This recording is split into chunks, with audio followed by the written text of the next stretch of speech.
So welcome to any paraplanners or PAs who have joined us today. As I mentioned earlier, today's session will be covering off Workbench, Office Web and the extranet, specifically for paraplanners or any other PAs or any other staff that might work alongside advisors. We'll be going through the session first of all, then we'll be opening up for a question and answer session at the end. So if you do have any questions, please just pop those into the free text question box, and myself or Samantha will pick those up for you at the end of the session. So just to begin, what we've done is logged into the gateway here through a training login. And if you do want to use the training system before you complete your first couple of live cases, so if you haven't put anything onto the system yet, onto the live system, and you do want to sort of play around or test it, you can use the training system. And if you do want to use that, please just get in touch with the team and we can provide you with some login details.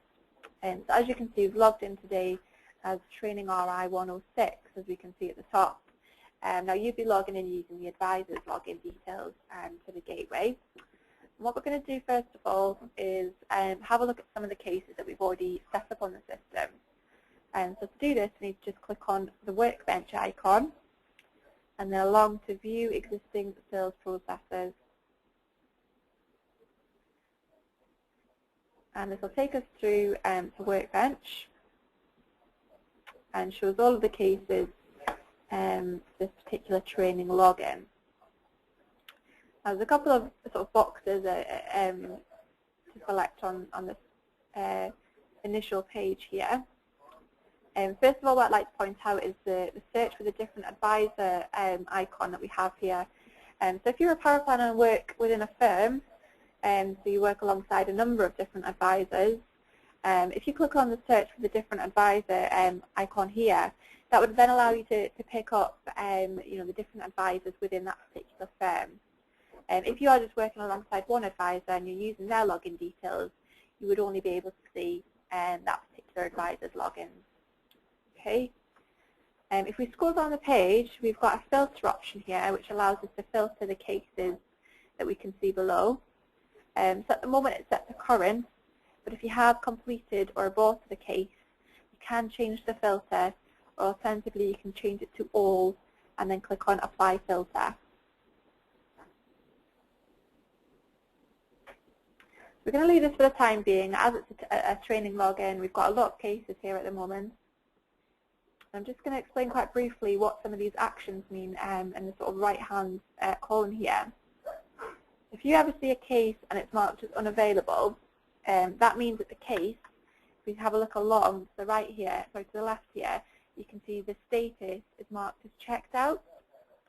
So if a case is shown as unavailable, 9 times out of 10 it will mean that the case has been checked out by somebody else. So if you're working alongside an advisor, you've begun a case, and then the advisor's gone in to make some changes to that case. If the case is checked out and showing as unavailable on your system, that means that the advisor has probably still got that case checked out to their machine. Okay. The way that we explain the sort of check-in and check-out process is, if you think of a filing cabinet, if you take a file out of the filing cabinet and sort of complete some work on that particular file, that case is sort of checked out of the filing cabinet. Okay, and that means that nobody else can access it at the same time. So if you are doing some work on that case, it's automatically checked out, and it means that somebody else can't access the case at the same time. So if you have done some work on a case, or an advisor has done some work on a case, you need to make sure the case is checked back in for someone else to be able to access that. Okay, and what you'll find is if you log in on the sort of machine that the case is checked out on, you will see these options alongside here, and the last option will say check-in. Okay. Alternatively, what we also recommend you do if you are working alongside an advisor is at the end of the day, if you can see the check-in all sales processes icon here, we always recommend you select that button at the end of the day, just as best practice, just to make sure all the cases are checked in, just in case anybody does need to access any of the cases. So moving down, just to show you some of the other options we have available, if the case is checked in, as we can see for this case here, and is available to access, you will have these 4 buttons available. So you'll have Open, Review, Close, and Clone. So if you want to just simply open the case and continue to do some work on the case, make any amendments, edit it in any way, you click on Open. If you wanted to simply review the case, so view it in a read-only format, you would click on the review icon. If you wanted to abort the case, which would change it to aborted, which means there's no further amendments available, it literally closes down the case completely, you click on Close. Or if you wanted to clone the case to create a duplicate, you click on Clone. Now, if you click the cloned icon, it will literally create a like-for-like case for the same client and the same sales process type. For example, if we clicked on Clone for this client here, Rahman Aiden, that would create another mortgage case for that same client. You can't clone the case to a different sales process, so you couldn't clone mortgage to financial planning, for example. You can only clone like-for-like, so the same sales process type. Okay. So what we're going to do today is we're going to search for a client that we've already set up on the system. So as there's so many in the list here, rather than looking through them all, I'm going to scroll back to the top and click on Search for a Client. And the client that we've created for today's webinar is called Mr. Mew Pension. So we're going to type in pension and hit search, and you can see it's brought up the clients in the results section here. We're just going to click on View Cases.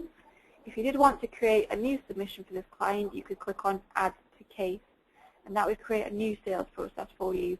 What we're going to do is go through a case or a sales process that we've already created.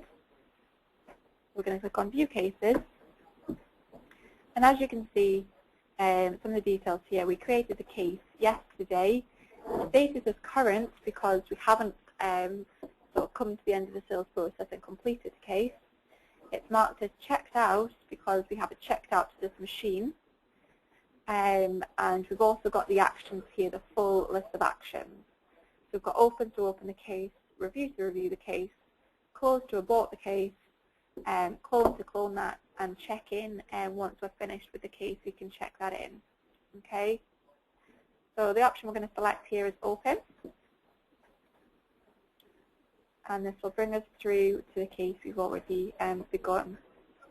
And if you ever click on Open and it brings you through to this first page, and you notice everything is sort of greyed out and sort of uneditable, if you have a look in the top corner here where it's got the unlock icon, if that's ever highlighted in white, you can simply click on that button and that will unlock the case for you.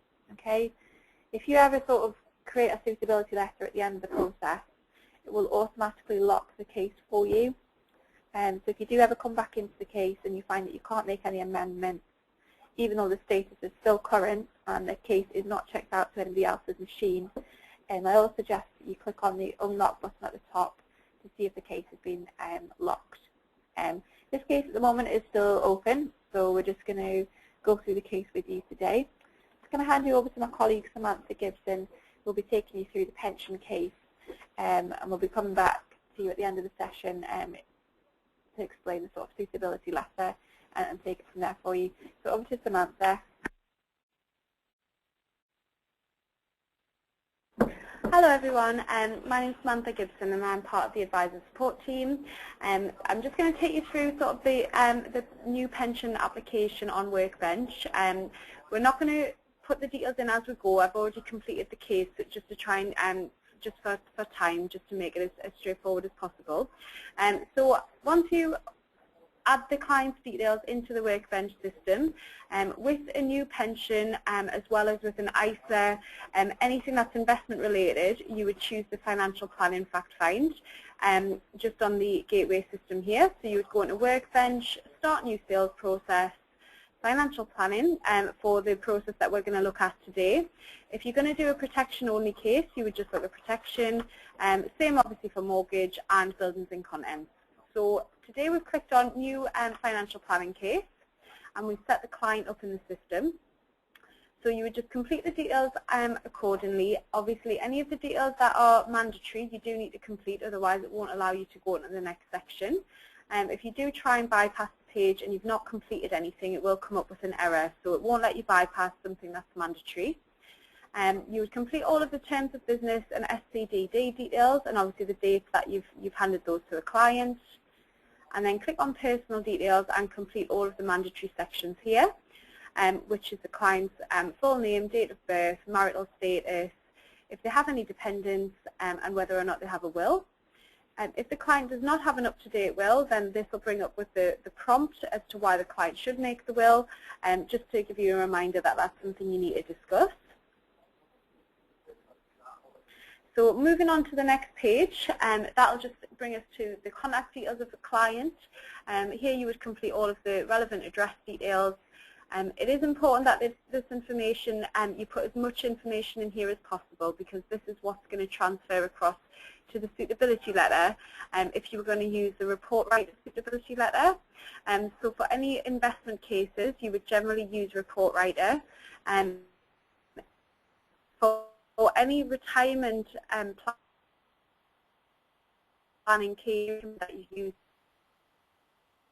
late suitability letters, rather than you do the full case and report writer and then find that not everything is transferred across, it's a lot easier for you to just do the template letter first of all. So you would complete the telephone details as standard, and then you would go to setting the scope. So you'll come to the scope wheel, which has the 8 sections that you can look at reviewing in the financial planning fact find. Today we're going to look purely at retirement planning, so I've just had that one ticked in green. If you have any of the other areas, you would have to put across in these areas if you're not looking to discuss them, and you would put a brief description in the descriptor box just to explain why you're not looking to discuss those with the client today. Again, that will transfer over to the suitability letter, so you can either put as much information in there as you want, or you can just put a short prompt in there and then amend it when you go into the letter. So like I say, for this case, we're just looking at retirement planning. If you were looking at equity ISAs, you would look at investments. Obviously, you've got estate planning and mortgages as well. So moving on to the fact find. We then come on to the occupation and income details section. So with our client here, we've put him down as full-time employed with a preferred retirement age of 65. The client does have an income because he has a salary income, and we've just completed those details in here. So we've put down that he's got a $25,000 a year salary, and he works as a bank cashier.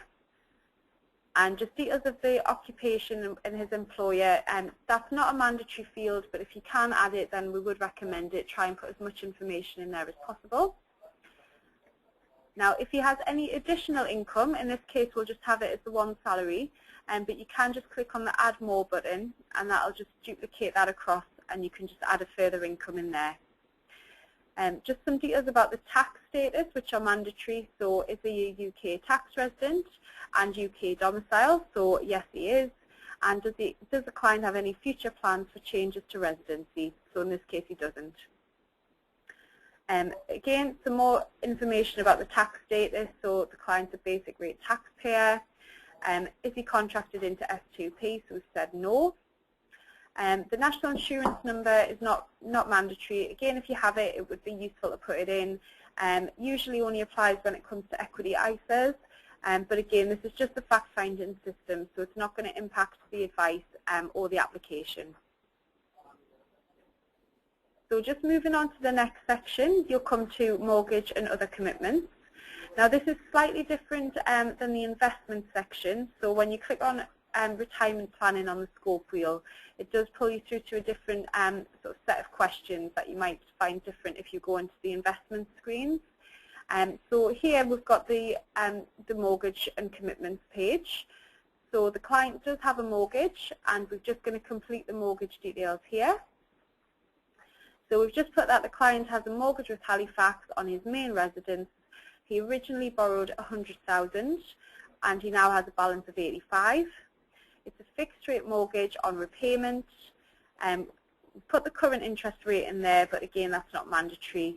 The monthly payment for the mortgage, that is mandatory because that's the one and only time that you'll actually put that in there, and that transfers across into your budget planner. And is there an early repayment charge applicable? So in this case we said yes. Just put some brief details in there as to obviously why the early repayment charge applies. So in this case it's a 5-year fixed rate with a 1% early repayment charge. And then again the date that the early repayment charge will apply to. So just moving down from there, again if there's any additional financial commitments you would put yes in here, and then you would complete those just as prompted. So that would be if there's any hire purchase on a car, any unsecured loans or any additional commitments. In this case we're going to say that the client doesn't have any further commitments, he just has the mortgage. Now throughout the whole fact find, if there's anything that you feel you need to add to the system on any of these pages just to make reference to anything in particular, you can add any notes. You can either add notes at the bottom section here, which is relevant to the property and other assets page, or you can just go into the notepad just up the top of the screen here, and it'll just make a note of the date and time that the note was made. So anything that you feel is relevant to the case, so if compliance or for your reference going back at a later date, if there's anything that you want to add in there just to remind yourselves of any information that you think would apply. So just moving on then to the pension details section.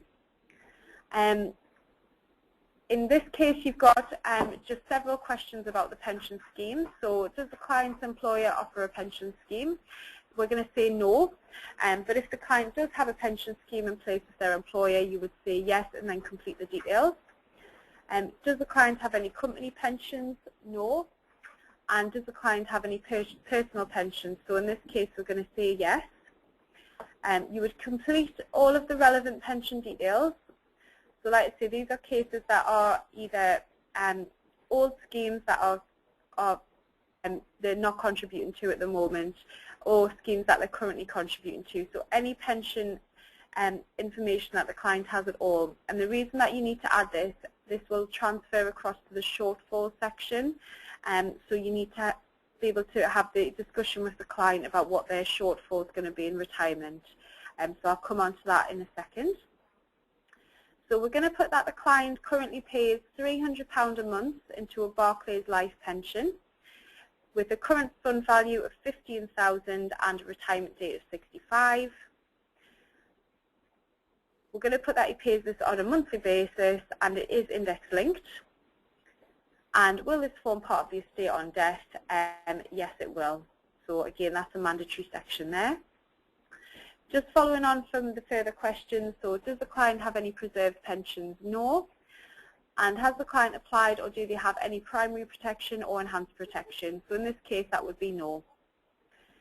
Now, when it comes down to the projected annual state pension, if you know that the client's going to have a specific annual state pension amount, then you can put that in there. Otherwise, the system will automatically include a projected state pension of $5,700 when coming through the shortfall screens. So I'll show you that in a second. So if you're not sure of any expected annual state benefit, I would just leave that area blank. So just moving on to the next section, you just come to your monthly outgoings page, which is the same as any of the other fact finds that you would have seen. And you would complete the total monthly outgoings, or you can put these in on a separate basis. So in this case, we're going to say that the total monthly outgoings for our client are £600 a month, and that includes all of his utility bills and general spending costs. If you want to elaborate on that a bit further, again, you can just make notes to break that down in a little bit more detail. And finally, just moving on to the other information about the client, you've got the client's health details, if they're expected to have any income changes, either increases or decreases, any changes to capital in the next 5 years, and whether or not they've used their CGT allowance. So in this case, we're just going to say note all of those questions. In terms of inflation, is the client concerned about the effects of inflation? So we're going to say yes. And the client does not anticipate an increase in expenditure. and he's not had any cancelled policies in the last 6 months. Now, there's just a space here for you to put in about any emergency fund. So you may have noticed sort of going back to the mortgage and other commitments and property and other assets that you haven't actually added any savings and investment details as yet. So in this section here, you can put down if the client has any emergency funds. So we're just going to say that he's got 5,000 in a Barclays bank account. Again, you might just want to use the current account details for that, and that would be classed as their emergency fund. It's just to show that you've had the discussion with the client. So moving on from there, you would just click onto Financial Summary, and this will just give you a breakdown of the monthly income and outgoings, just to clarify that this is definitely correct. So you just have a chat with your client and make sure that the mortgage is accurate, the outgoings are correct, and that there is sufficient disposable income. And moving on to the next page, this is where you would add any savings and investments. Now, because this is not an investments fact find, the savings and investments, you don't need to go into too much detail with those. You would just add those all together and put them in this section here. You can have a detailed additional notes here just of all the funds that you've got. So we're going to say that this client only has £5,000, and just make a note of if that's accessible or not and where it is. Now, you might have say 100,000 in this box, and that could be made up of various investments and savings. So I would recommend just making a note of those in here, even if you just bullet point them and then amend them in the letter. So you've got the property details here, the total liabilities, and what the client's net assets are. So that would be 50,000. So moving on from here, you'd go to needs analysis.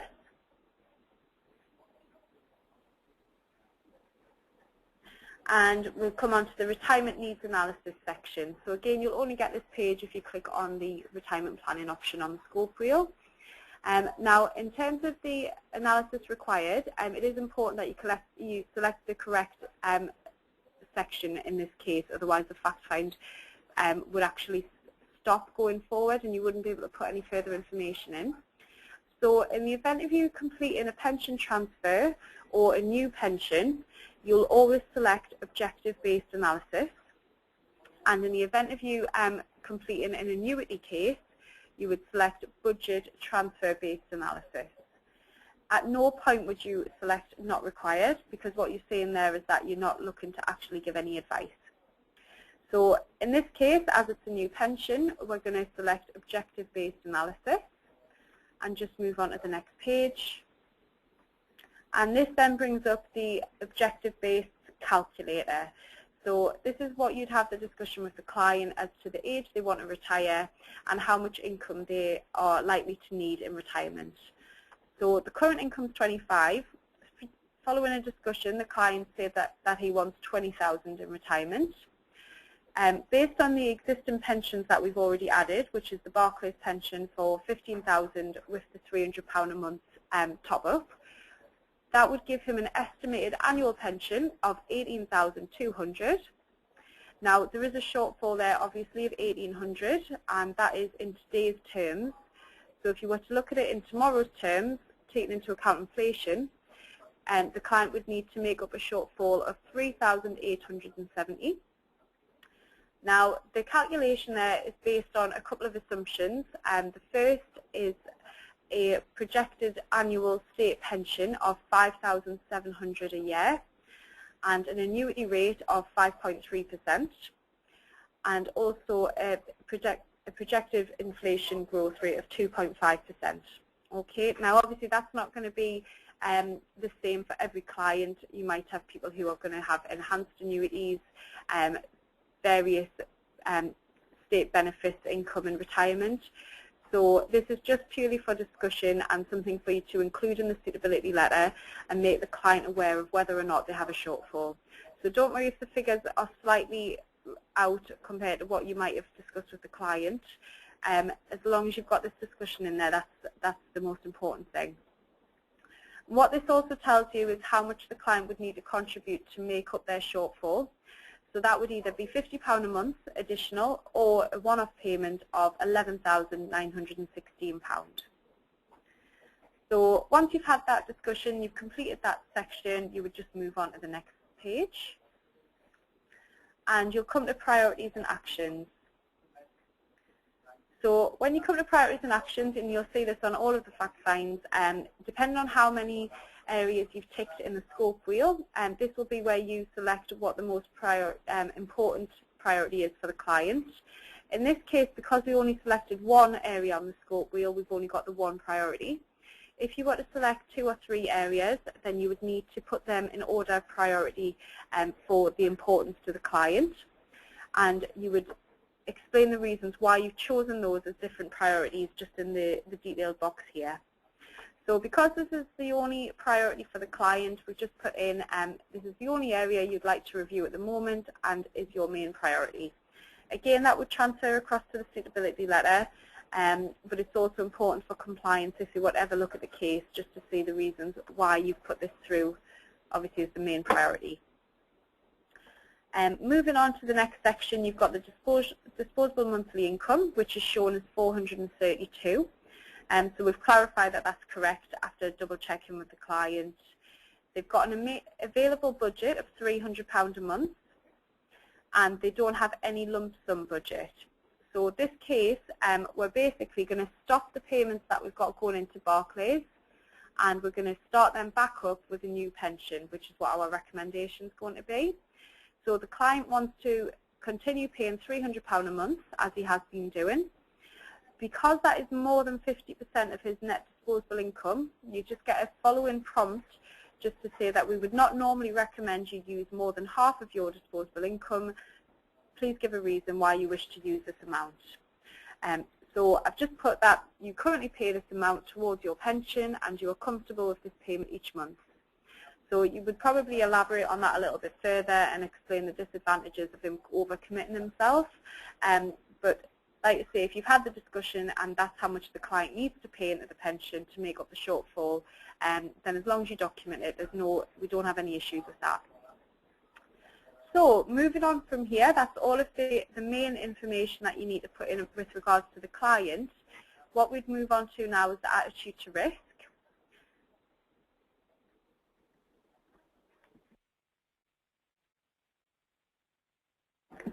So once the attitude to risk has been completed, you'll then come out with have a discussion with the client and what attitude to risk they feel that they fall best under. So in this case, the client has came out as a dynamic investor, because he's got several years until retirement, so he doesn't mind taking that additional risk. And what you need to do is just put a reason as to why the client feels this is an appropriate attitude to risk, and the discussion that you've had with regards to capacity for loss. So you could just put some additional wording in there just to explain the reasons why you've chosen that. So this risk attitude is appropriate for the client because you are looking to invest for the long term, and therefore you'd like to take a higher risk to achieve potentially greater returns over this period. And when discussing capacity for loss, it was agreed that you appreciate the risks involved when investing in a risk-based account, as you currently hold a pension with Barclays that you contribute to monthly.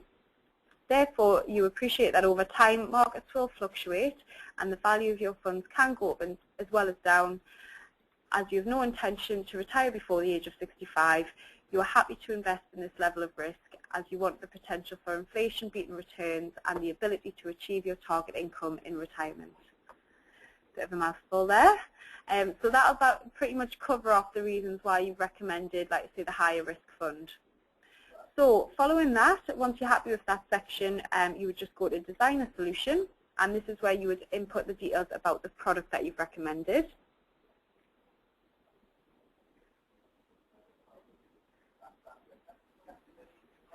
Okay, so this will bring you to the recommendations page, and as I've already added the quote, that's shown in there, but I'm just going to show you obviously how you would do that.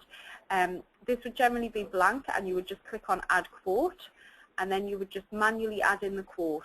Okay, so in this case, we're looking at retirement planning and a personal pension for our client who is employed.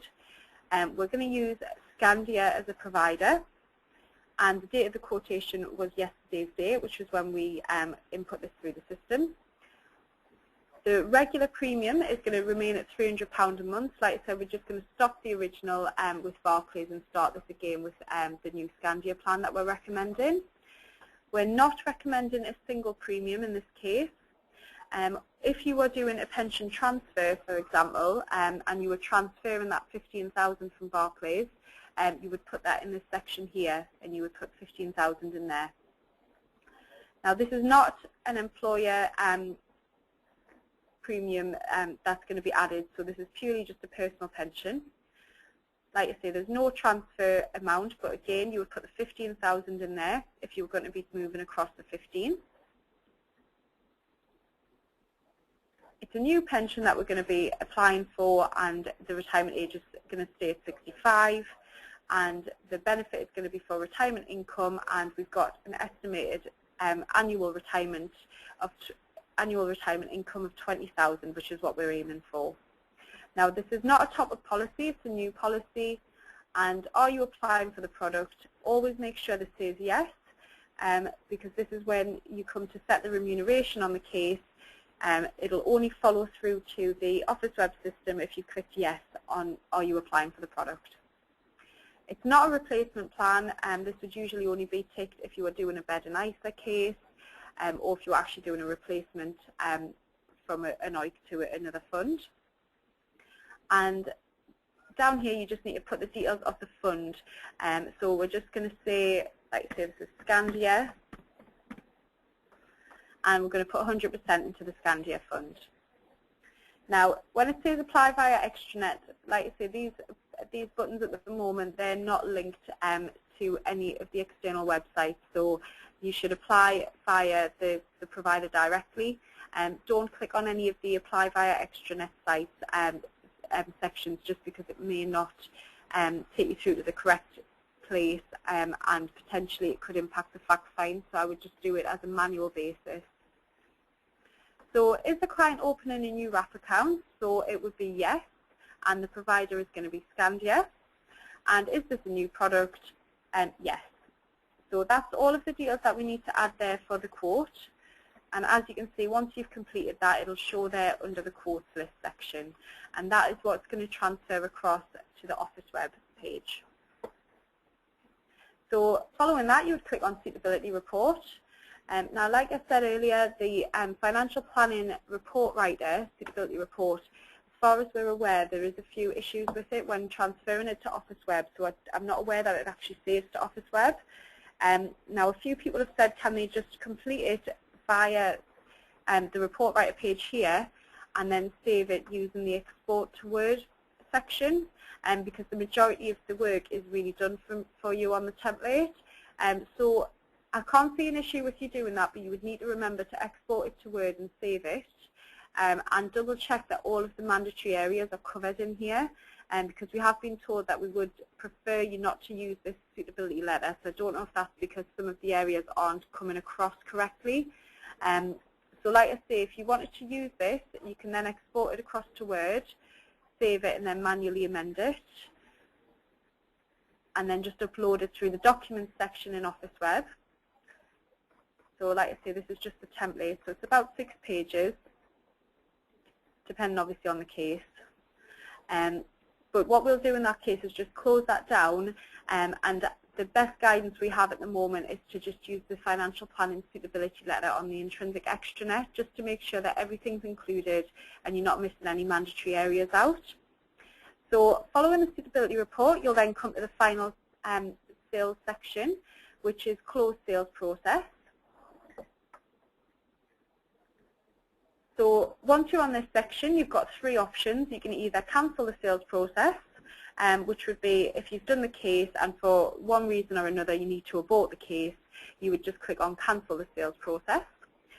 If the case needs to go to pre-approval or you've not fully completed the case, so if you want to go back in and add further notes, you would click create contract. And if you're happy that the case is completed and all of the information is set correctly, you would press close and create contract. Now, just something to make you aware of as well with the suitability letters, depending on the type of case that you're doing. So if you're doing a mortgage case, for example, the suitability letter timescales, they need to be sent out to the client and created on the system and saved on the system within 10 working days of advice being given to the client. Anything later than that, they would be out of timescales. So it's not necessarily following submission, it's once you've given advice to the client and you've completed the case as such, you need to have the suitability letter completed within 10 days. With regards to protection cases, again, once you've given advice to the client, the case for protection, the suitability letter should be completed within 2 working days and sent to the client. But again, the Workbench system pretty much writes the whole suitability letter for you there on the report writer system. And in terms of investments, so that includes all investment cases, retirement cases, any IHT planning, anything with regards to capital gains tax. You've got a 5 working day turnaround for any suitability letters, so you do need to have those completed and sent out to the client and uploaded on the system within 5 working days of the case being completed. Okay, so I'm just going to pass you back over to Andrea now, and she's going to take you through the Office Web section of this. So I hope that the Workbench section, you found that useful. Like I say, if you have any questions about anything we've covered, please pop those in the question box. We'll pick those up at the end of the session.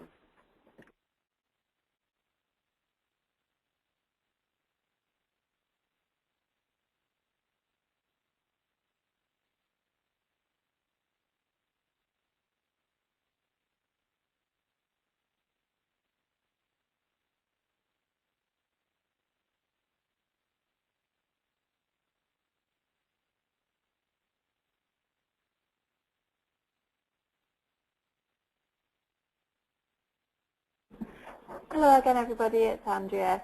So following on from the demonstration from Samantha there, I'm just going to take you through to the Office Web system, show you how to upload any documentation and also set the remuneration on the cases.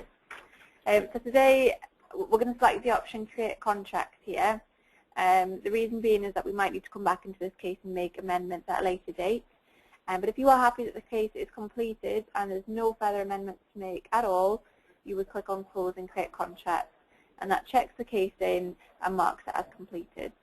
But we're going to select Create Contract today, just to leave the case open.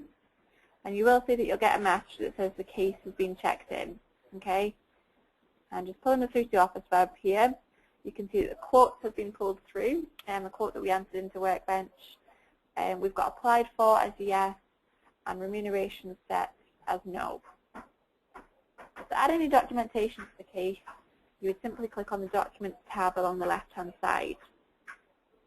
Now, as you can see, it's pulled through the ATR profile that we completed, and it's also pulled through the suitability letter, which was created in Report Writer. Now, if there's any additional documents to be added to the case, you'd simply scroll down until we can find the Add button at the bottom here. And we then click on Browse, and that would take us to our sort of local files, local disk drives. We can find the documents we need and enter those in here. At the moment there's 5 boxes, but you can click on Add More if you want to add any extra files all in one go. And you can also upload zip files as well. You don't have to upload individual files. So you can upload a zip file, and you can also upload any different document types. It doesn't have to be a PDF document. It could be a Word document. It could be a PowerPoint presentation, an Excel file. They're all compatible with the system, so any of those file types you can upload. And when you're ready, you just simply click on the Upload button at the bottom of the page here. We're going to click on Cancel for now, as we're not adding any documents to the case at the moment. And what you'd be presented with is a status bar, and it would tell you how long it will take for that upload to take place. It's a fairly quick system, so it doesn't usually take very long. So once we're happy all the documents have been uploaded, we can then submit the case if we're happy that everything's complete. So we simply click on Quotes List on the left-hand side, and this takes us back to the quotes that we were applying for. So as you can see, we've got the Scandia Personal Pension, the premium, and we've got applied for as yes, and the remuneration set is currently set to no, and that means that the case has not yet been submitted. So in order to submit the case, we need to click on Set Remuneration at the bottom.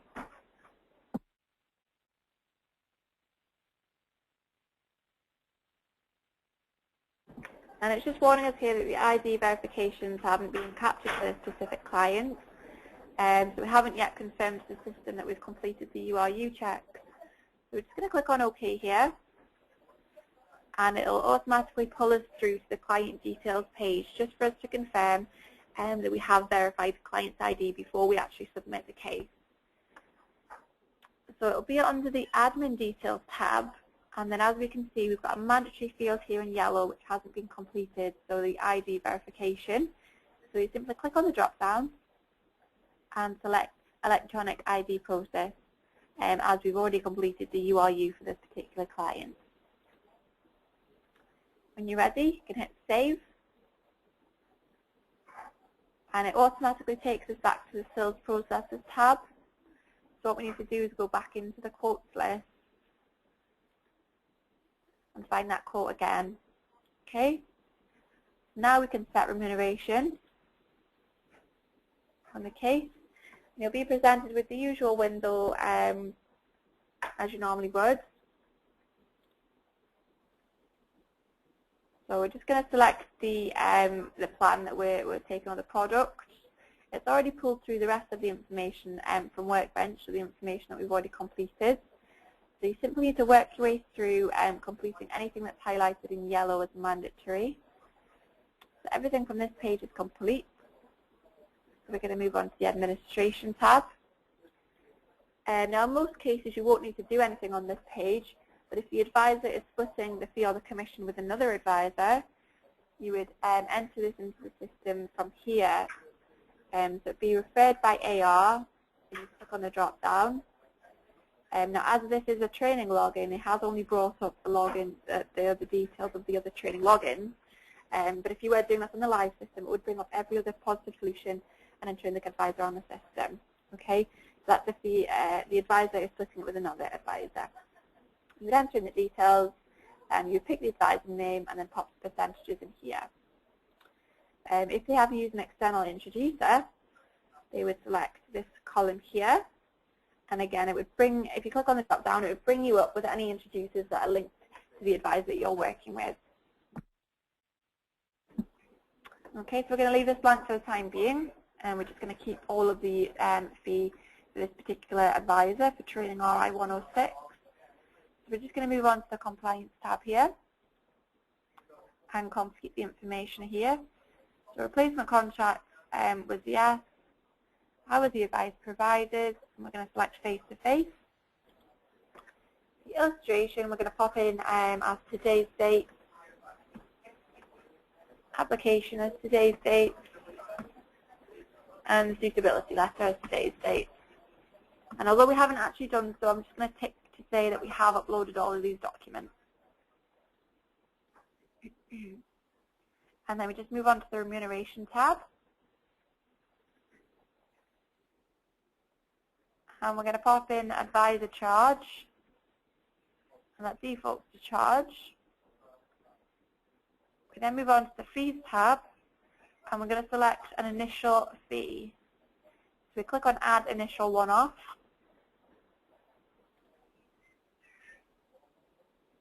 And we're going to say the charge structure is going to be a current value.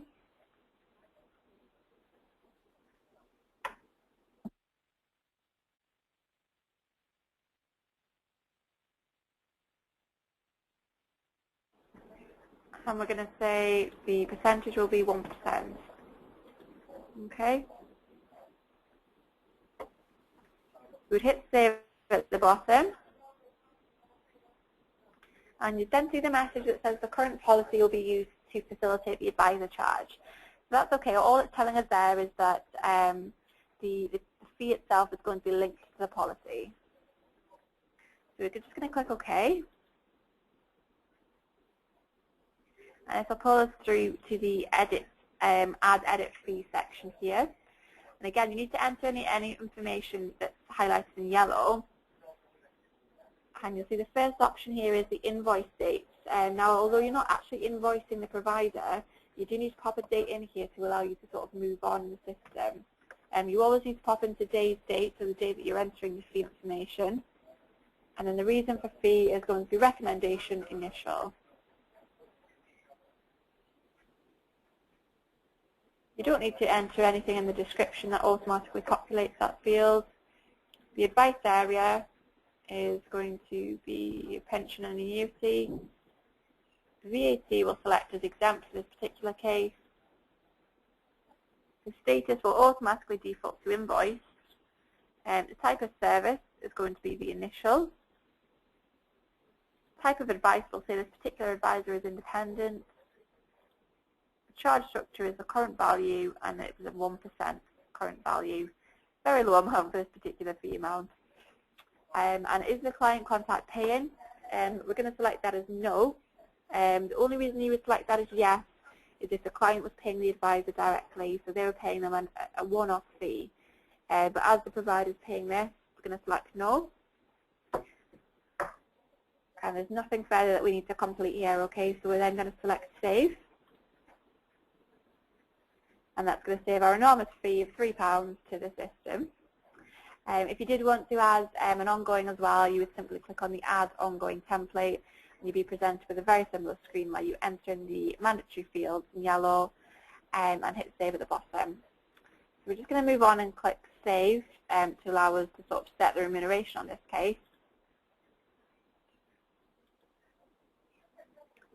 And as you can see, it then sort of pulls us through to the Policy List tab, and it just shows that it's then created a policy from that particular quote. Okay, we can see the status of that policy is now on pipeline. If we move back to the Quotes List tab, we can see that quote again. We can see that we've got applied for, the product is yes, and the remuneration set on the case is also yes. Okay, so that is that case submitted. If you ever want to check, you can always click on the policy list and see if there's any policies created. Okay, that's created that policy and pops that into the pipeline. If you want to just check the remuneration that you have set on that, you click on policy detail at the bottom and along through to the fees tab.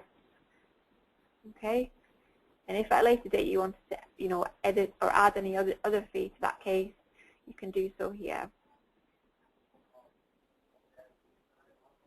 I'm just going to select cancel for the time being.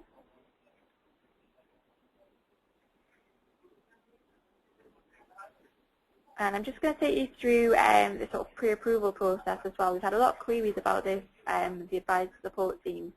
So if you're completing a case, for example, an annuity, whereby you require pre-approval for the case, you would complete the full workbench sales process as we have done today. You would upload your documentation in the Documents tab, but you would not set the remuneration on the quote. So you'd leave the remuneration set as no. Okay, so you wouldn't go as far as setting the remuneration and submitting the case. And just to confirm how you request the pre-approval, there is a variety of different methods depending on the type of case. So just to confirm, for annuity cases, you would complete the sales process as I've mentioned there without setting your remuneration. And then you would send an email to the @retirement team. And the email address is @retirement, which is all one word, @intrinsicfs.com. So you would send them an email with the client's details, the advisor details, requesting your pre-approval. So that's for an annuity case. You email @retirement@intrinsicfs.com. For pension transfer cases, you would use a pension transfer pre-approval form, which is on the extranet, and I will show you that in a couple of moments. So that's for pension transfer cases. For any drawdown cases, you would email again the @retirement team. So it's @retirement@intrinsicfs.com, and we just recommend that you pop in the title whether it's an annuity or a drawdown.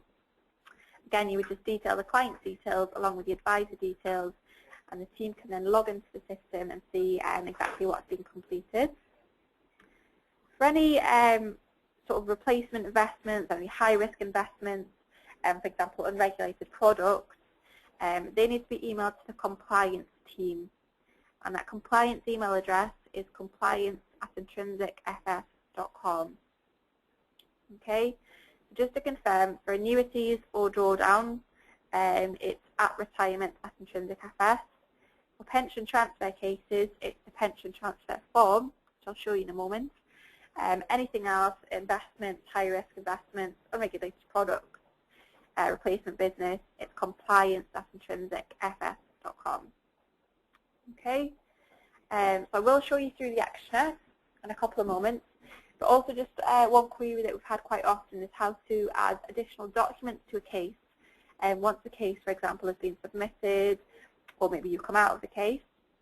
So all you would simply do, if you are coming back to visit the case at a later date, log directly into OfficeWeb. You can click on the Commission Fee Administration tab on the left-hand side here. That takes you through to OfficeWeb, or alternatively, there should be a logo on your desktop which says Office Web Browser. Okay, click on this. Bear with me one moment. I think this is just defaulted us through to Google Chrome, which we don't want. We want to open it in Internet Explorer. Just pop in the address there.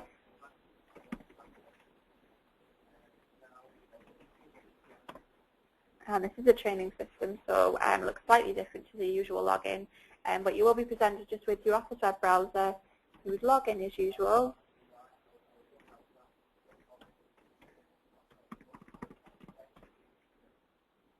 And then search for the client.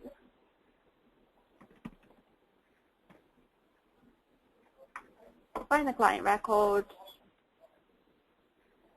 And then you can then go back and add any additional documents. Okay, just in the same way as you would the first time round. Okay, just click on Add at the bottom. So hopefully that covers off how to add documents after you've sort of closed the case or a later date. So now I'm just going to take you through to the actioner and give you a brief outline of how to sort of navigate the actioner, the intrinsic actioner. You can access the actioner in two ways, either via the gateway here or just directly from the intrinsic website. We're going to access this today through the gateway, which is the Resource Center tab along the left-hand side here. It's the dark blue icon. This pulls us straight through to the actioner. I'm going to pop my login details in.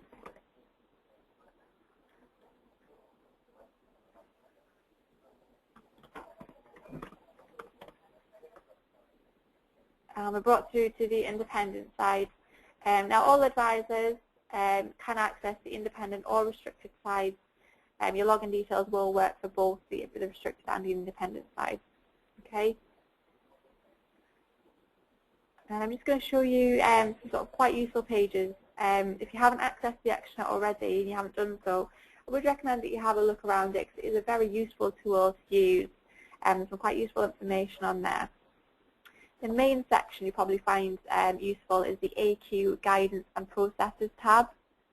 So if you want to, you're unsure about a particular process or what to do or what guidelines to follow, if you hover over the AQ Guidance and Processes tab, everything is split between financial planning, protection, mortgages, and we've then got non-advised processes, communications, and corporate business down at the bottom there for you. And within these subcategories, we've got core advice, specialist, and sales process. If you wanted to find the overall sales process for a financial planning case, you just click on this link, and you've then got some options. So you've then got an Office Web document checklist. If you want to make sure you've uploaded all the required documents you need for a particular financial planning case, and you can access that from here. You've also got the financial planning sales process flow, which shows you the sales process from start to finish in quite handy documents. We've also got the manual sales process flow if you're completing it on paper. How to upload the client review documentation, so if the advisor is simply completing a client review. You can also see the sales process for each particular financial planning product area as well. Okay. Again, there's a whole host of information available on this page, so I would recommend that you have a look at it if you haven't done so already. Another very useful page, I'll also show you the pension transfer pre-approval form, as I mentioned earlier on. So if you are requesting a pre-approval for a pension transfer case, you wouldn't email the team, you would complete the form here. So you click on pension transfer pre-approvals, and it then takes you through the page, and from there there's a link to complete the form. There is also a guide, if you're unsure what information needs to go into the form or what to complete, there is also a guide document there available for you as well. And once you've completed the form, that is your pre-approval requested for your pension transfer case. Okay? Just moving down, we've also got the events tab. If any advisors wanted to attend an event, they can register here. Moving further down, we've got the financial crime section.